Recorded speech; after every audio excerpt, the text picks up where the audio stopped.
y qué es el bullying, pero hoy nos trae más información y sobre un tema que se desprende del bullying, que lo podríamos llamar como un subtema. ¿Qué tal, Cintia? ¿Cómo estás? Hola, Buen día. ¿cómo estás? Buenos días, Mati. Bueno, primero, para ampliarnos un poquito más lo que nos habías contado el martes pasado y de qué nos vas a hablar hoy. Bueno, puntualmente voy a hablar del ciberbullying. La semana pasada había hablado un poco de lo que es el bullying tradicional, de lo que conocimos por ahí siempre, del bullying en el que hay un agresor hacia una víctima y que también hay testigos que forman parte de esa escena. Es algo que se había hablado, que obviamente que en el ciberbullying también ocurre. El ciberbullying es como una especie de mutación un poco del bullying. Antes es como que estos episodios de agresión repetitivos terminaban cuando los chicos salían de la escuela y ahí ya estaba. Ahora esto se prolonga y obviamente que la tecnología influye muchísimo en esto, porque ahí tienen ellos el alcance de la mano.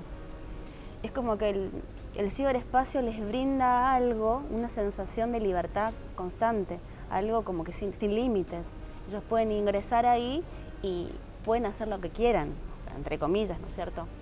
Entonces le da esa sensación falsa de libertad y se va viralizando y se va viralizando cada vez más y aparece cualquier chico que arma un perfil y empieza a hostigar a alguien, y por los grupos de WhatsApp también empiezan a hostigar a uno. Hacen fotografías, digamos, de alguien, las editan para hacer algo parodia, digamos, y así la van propagando, y eso no se corta, ¿no? Es muy difícil. Cintia, en tiempos de redes sociales, porque hoy predominan los chicos con Facebook, con un celular a tan temprana edad, ¿qué se da más? Sabemos que es un fenómeno que parte del bullying, pero ¿qué se da más, el bullying tradicional o el ciberbullying? Yo diría que en los chicos que todavía no utilizan la tecnología, que son más pequeños, o sea, tecnologías en cuanto a redes sociales, pero sí usan tecnologías de muy temprana edad, quizás se da más esta cuestión dentro de la escuela y termina ahí. El tema es que ya los adolescentes, que por ahí estar conectado a una red social es casi como su respirar, digamos, diario. Se levantan y están pendientes, antes de acostarse están pendientes, abajo de la almohada están pendientes de lo que se publica, lo que se postea, lo que se tuitea constantemente. Entonces, obviamente que en esta era en la que los adolescentes están más conectados con las redes sociales, esa franja por ahí es la más propensa. Pero no nos olvidemos de algo, o sea, el bullying de la época de antes quizás era diferente, porque de alguna manera a nivel social había una figura de autoridad por respetar. Y es como que esta figura de autoridad se fue declinando con el tiempo. Y hoy por hoy, el adolescente le cuesta mucho tener modelos, tener referentes. Porque incluso el adulto tiene como referente al joven, al adolescente. Entonces es muy difícil que ellos se encuentren ahí. Tienen muchas tareas por hacer. Tienen la tarea de reconocer su cuerpo, tienen la tarea de armar grupos, armar lazos sociales, identificarse con un grupo, empezar a armar un proyecto de vida. O sea, un montón de cosas que tienen que hacer, y en eso tratar de esquivarle al acoso o estar lidiando con situaciones que los encuentran a lo cotidiano y quizás no sabe cómo responder, o responde desde la agresividad, desde la violencia. ¿Qué solución hay para este caso, ¿no? Como es el ciberbullying? Pienso por ahí en chicos de 6, 7, 8 años que ya están con celular. ¿Eso está bien o es algo a corregir? ¿Se puede corregir? Bueno, el tema es que hay que replantearse, primero, que no podemos prohibir lo improhibible, o sea, es algo muy complejo. O sea, hoy por hoy vemos que un padre, un nene de 2 años o menos, no, le doy el celular para que se tranquilice porque si no hace berrinches y me molesta. No, y tu teléfono te escribí, no, lo que pasa es que mi hijo tenía, y bueno, y así se ve esto desde muy temprana edad. Llega un punto en que es muy difícil, es como que el primer regalo a los 3 o 4 años es la famosa tablet. Y entonces es muy difícil, porque quizás ya es una nueva forma de juego del niño, que es muy difícil por ahí de cortar. También es verdad que esto quizás perjudica en cierto punto, porque se evita que el niño tenga más acceso a los juegos cotidianos, a los juegos en los que él puede inventar, pueda crear cosas. Pero no te podría decir si está bien o mal, te podría decir cuáles son los pros y los contras, digamos.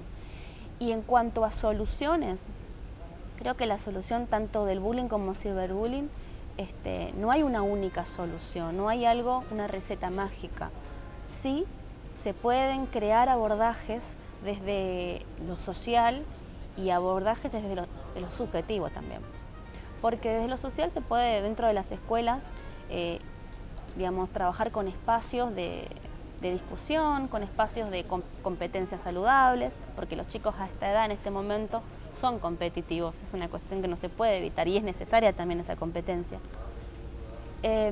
También espacios donde haya, digamos, ciertas líneas y marcos de convivencia que también pueden quizás restaurar un poco estas figuras o estos ideales, podríamos decir, de autoridad que están bastante declinados.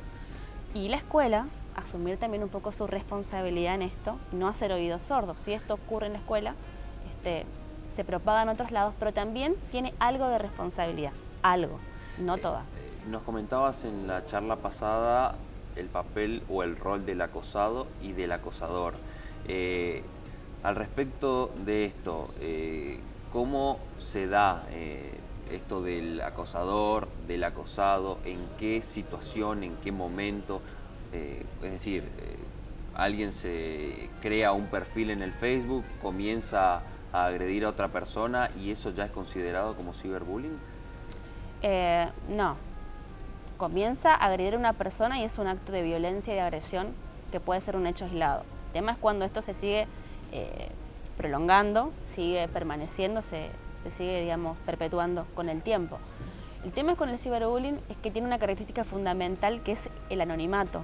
O sea, nadie sabe quién es el que postea, nadie sabe quién es el que escribe y algo se empieza a divulgar y el agresor pasa a ser alguien que no se sabe, que se desconoce, que se puede llegar a presumir, pero también empieza un poco la paranoia de por medio porque no se sabe quién es y quién no es.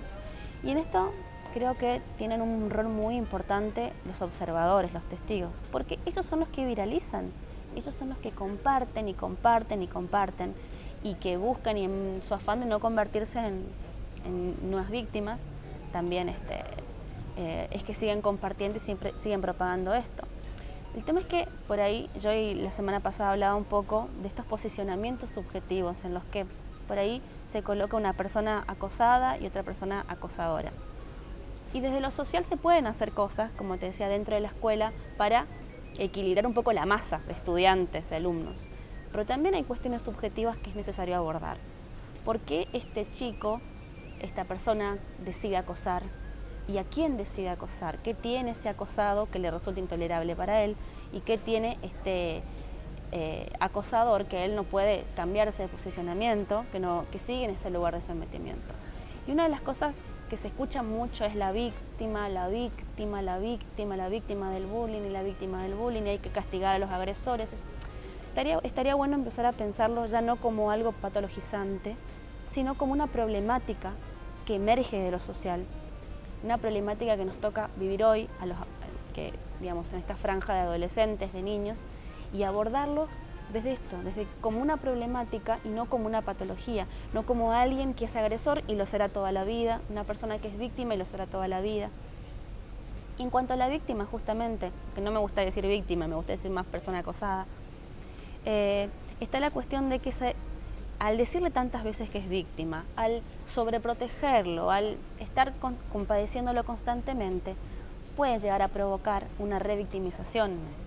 Y se ve muchas veces en redes sociales personas que terminan justificando sus actos delictivos, adjudicándose que fueron víctimas de bullying. Entonces, en la manera en que se lo puede ayudar es con un profesional trabajando, tratando de subjetivizar todo esto que le está pasando y que salga y pueda correrse de ese lugar de sometido. Esa es una de las principales soluciones que encontrás a esta problemática y también ir a esto que comentás, ¿no? del acosador. Se trabaja con los dos, el psicólogo no es que simplemente va y trabaja con quien fue víctima o quien fue acosado, sino que también debe trabajar con los dos, ¿no es cierto? Sí, o sea, no necesariamente tienen que ser los dos juntos, o sea. No, obviamente. Pero sí, o sea, y ahí está el trabajo de los padres de ir a consultar. Pasa que por ahí dijo, ¿cómo? Es que mi hijo es víctima de bullying, entonces ¿qué quiere decir? ¿Que es una persona perturbada, enferma? O sea, hoy por hoy todo lo que no se le encuentra explicación se lo adjudica como patológico, como enfermedad. Alguien comete algo que es aberrante, es un enfermo. o a alguien le pasa algo y ya es un enfermo, pero por ahí está bueno saber que es un adolescente con un montón de conflictos que es necesario que se resuelvan porque quizás lo pueda llevar después a la vida adulta y le traigan problemas de por vida. O sea, trabajando sobre el bullying directamente como tal no quiere decir que se trabaje sobre la subjetividad de esa persona y que pueda cambiar obviamente su calidad de vida.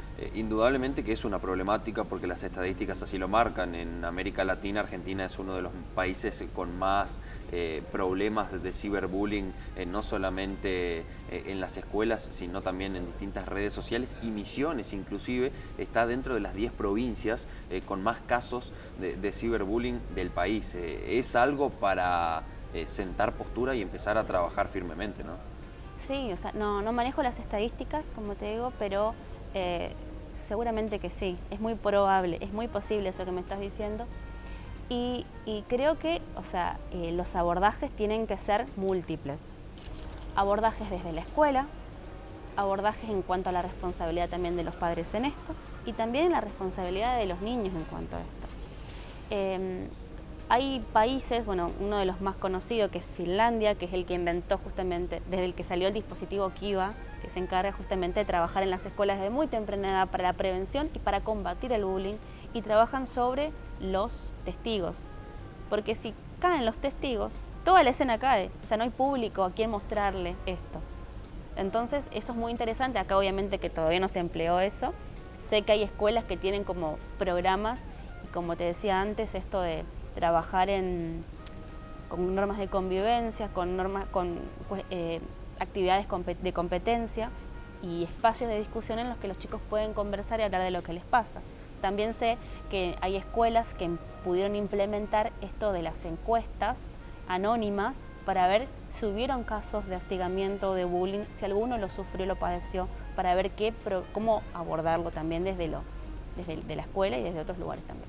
Cintia, muchísimas gracias. Seguiremos tratando este tema que es importante, que debe ser tratado no solo en las escuelas, sino en los diferentes ámbitos donde están los chicos, en el barrio, en los clubes. Hay un montón de lugares en donde los chicos se vinculan con otros de su misma edad y que indudablemente es un tema importante. Totalmente, y creo que no es momento de buscar culpables, no hay que buscar delincuentes. Acá los chicos se pelean y eso no quiere decir que sean delincuentes, pero sí empezar a verlo como una problemática que hay que enfrentar, que hay que ver y que todos los participantes tienen que dar su cuota de responsabilidad, padres, escuela y alumnos también.